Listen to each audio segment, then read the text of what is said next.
Imagine a world where the ancient echoes of Hindustani classical music intertwine with the pulsating beats of contemporary tunes, creating a musical landscape that transcends time. That sounds mesmerizing.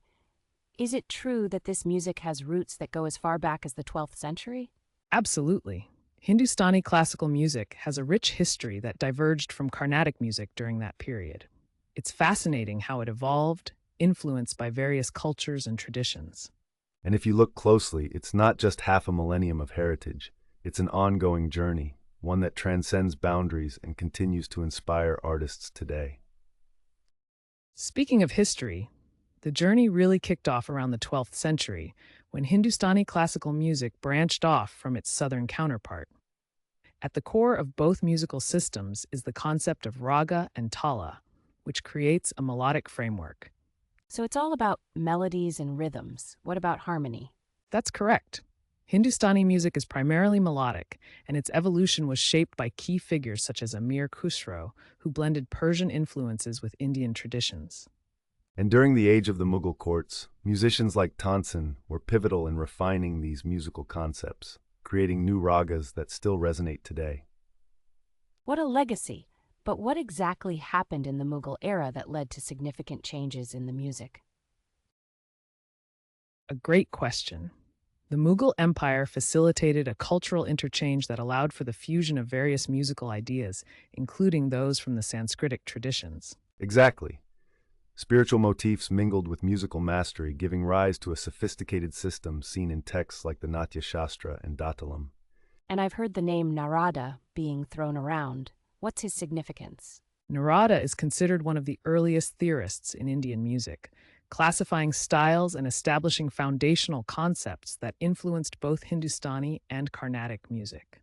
Indeed, his treatises shaped how we understand music even today. This is so intriguing, but how did music evolve during the Delhi Sultanate and Mughal era? The Delhi Sultanate and Mughal Empire heralded an age of patronage for musicians, enabling new genres like khyal and qawwali to flourish. Exactly. This was a time of blending traditions, as musicians combined local styles with influences from the ruling culture, spawning a wealth of new forms. Wow, are there any famous musicians from that era who stand out? Certainly. Tansen is a name that resonates. He is credited with introducing numerous ragas that laid the groundwork for modern Hindustani music. What kind of raga innovations did he contribute? He introduced Raga Yaman Kalyan and several others, each with unique emotional expressions that are still prevalent in performances. So evolution continued. But how did Hindustani music transition into the modern era? The late 19th century marked a pivotal change, with Hindustani classical music being taught formally for the first time, moving away from the traditional guru-shishya system. And visionary musicians like Vishnu Digambar Paluskar played a crucial role in democratizing music, making it accessible to all, regardless of background. That's impressive.